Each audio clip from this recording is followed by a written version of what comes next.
podemos afirmar que, igual que calquer ser vivo, os nomes dos lugares nacen, evolucionan e, ás veces, desaparecen. Hoxe imos ver como algúns topónimos que foron borrados pola man do home sobreviven na memoria daqueles que os viviron, que os sentiron e na dos seus descendentes. Benvidos a este anaco do mundo chamado Veigas de Camba.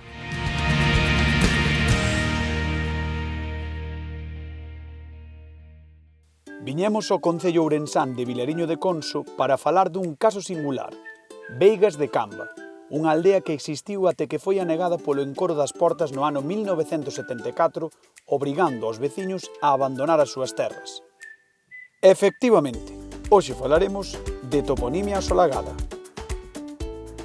Presento-vos a Cristina e a Raquel, que son descendentes de Veigas de Camba e forman parte dunha iniciativa pola recuperación da memoria da súa aldea, é así? É así, correcto, así é.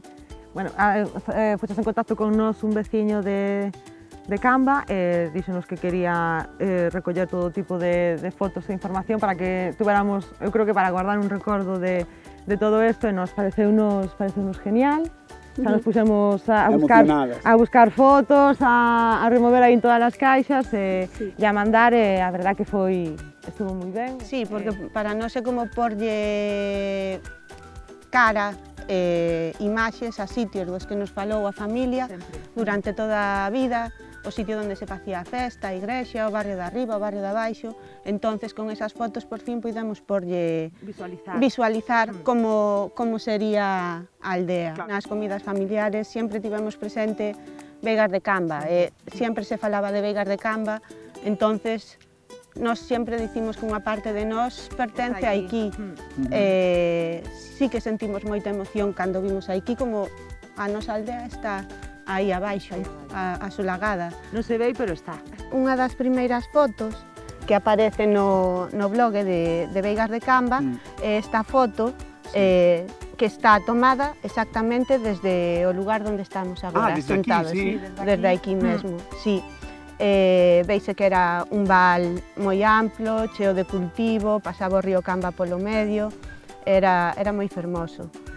A parte de fotos de como era antes o pobo dos dous barrios, porque había dous barrios. Que había como o barrio de arriba e o de abaixo. O barrio de abaixo, exacto. Como moitos sitios. E a parte de eso van aparecendo tamén fotos do embalse ou do que é do val a medio encher, que esta tamén está tomada, esta foto do embalse a medio encher está tomada tamén desde o sitio onde estamos agora. Porque cando se abandonou a aldea definitivamente? Definitivamente en febreiro do 74 e foi a nosa familia, os nosos foron os últimos en sair daqui. A vosa familia foron os últimos? Sí. Estiveron hasta o final. Bueno, que traumático tivo que ser para eles, non? Sí, foi traumático, eu creo que bastante, pero pobres. Sí, aguantaron hasta o final. Hai un lugar que se chama a Costa dos Carpinteiros, que era por onde se soía acceder desde o val hasta a Capela da Guriña. Dicen sempre que ian moi tristes subindo a Costa dos Carpinteiros, que lle costaba non mirar atrás. Pois esta foto é no Corgo, ves, Raquel? Quen está aí? O Pachicha, bebendo a Corona, Lucita, estes son familia nosa tamén. Tomás, o seu fillo, aquí debían estar descansando despois de haber feito coller as patatas ou algo, non? Sí, temos aquí precisamente unha foto do noso avó Bautista, da nosa avó Elvira, o noso tío Julio e a tía Herminia, que están aí facendo mollos na xeitura. Sí. E aquí traballando, eran traballadores. Mira, aquí precisamente hai unha foto dunha nena co carro cas vacas e detrás vexe o transformador da luz que nunca chegou, porque no momento en que se decidiu facer un coro xa non lles mereceu a pena poñer a luz. Aquí na festa dunha aldea, un pobo que hai aquí ao lado, que eran moi veciños deles, Ventar da Capela, así que celebran o día 2 de setembro a festa, o patrón, como se fora de Veigas de Camba, e xuntanse aí todos, vamos, é super emotivo e tamén é super triste porque van faltando un montón deles, non? Pero eu mentras viví o meu abuelo, era a verdad que era moi ben, xuntábanse, falaban, recordaban, e dices, que grandes. E o santo da igrexa de Camba, de Veigas de Camba, está na igrexa da Capela. Entonces, moita xente ven de todas partes especificamente para ver o santo e para sacar o santo. O que parece que está claro é que nos gusta moito a festa.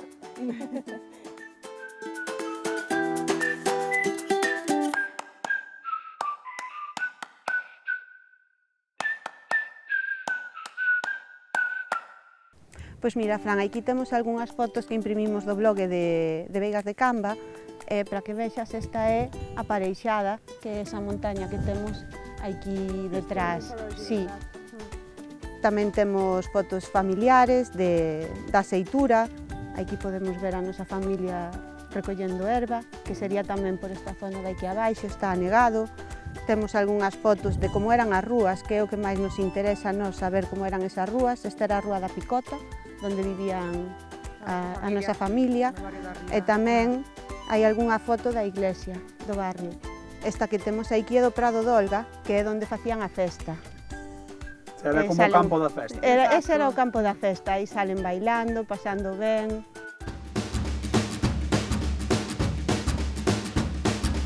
Domingo Martínez é coñecido na contorna como o Ríos. El é un de tantos veciños que no seu día tivo que marchar de Veigas de Camba e hoxe é unha testemunha de excepción da historia da súa aldea. Imos coñecelo. Ves ese lombeirito que entra así? Sí. Ese chamábase o lombo da forca. Antiguamente, pois creo que houve unha horca aí, por eso lle chaman eso. Ah, é así? Sí, señor. Eso eu aqueles vellos. Claro, que dicían os vellos, non? Despois estaba o pueblo por ali adiante, en 2 barrios. O último pali e outro un pouco máis acá. Vostede daquela, cando era máis cativo, que era pastor? Sí, cando levaba un pin para aquí, un prado para aí, cuantas veces era ben pequeno. Como se chamaba o prado, acordas? Os campos. Os campos. Enfrente aquilo donde vai dando a curva, aí no llano ese no medio, e o río por ali. Barxa Maior, Torgal. Torgal, que bonito, Torgal. Torgal, a Corga da Veiga, o Corgo. O Corgo. Eses eran nombres dos prados nosos. Sí. Andando levaba unha hora boa. Unha hora boa. Sí, ir do pueblo noso. Sí, sí, sí. Si ibas andando. Sí, sí. Ibas andando nunha caballería. O coche por aí non iba. Non, o coche non entraba por aí.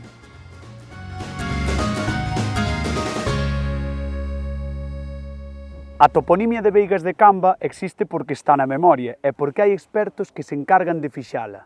E nós temos ao maior dos expertos, unha pista. Hoxe non vou facer videochamada. Hola, Vicente! Hola, Fran, sube pa aquí arriba, xa verás que boas vistas temos. Veña, vou!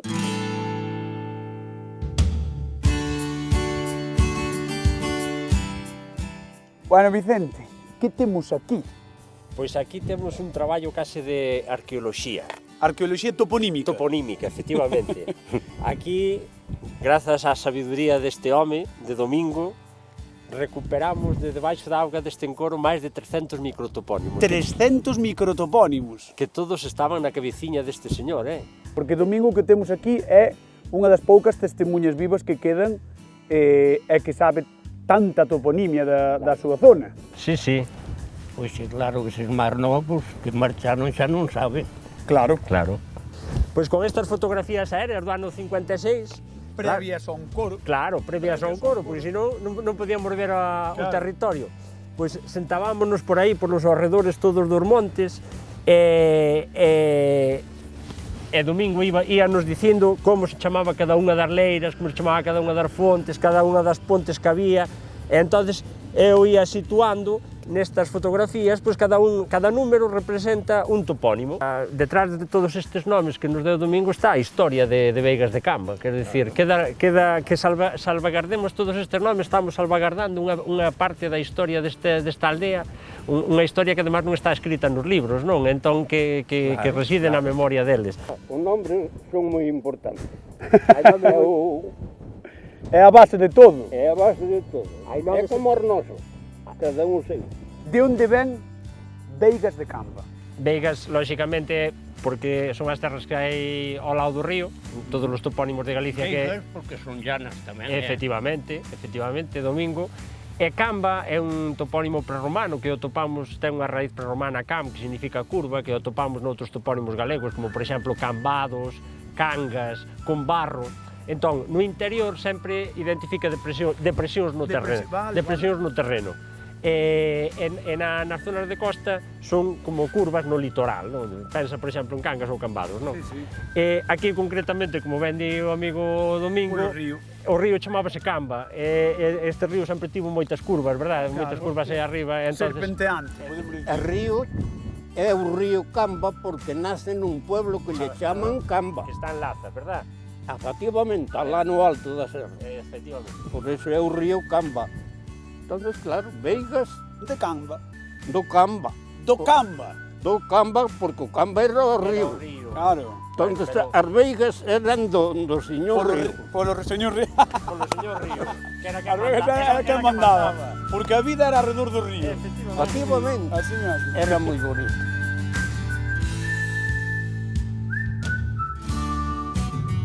Hoxe vimos exemplos do enorme vínculo que os seres humanos temos co territorio e como os topónimos son o fío que unen as persoas coa terra.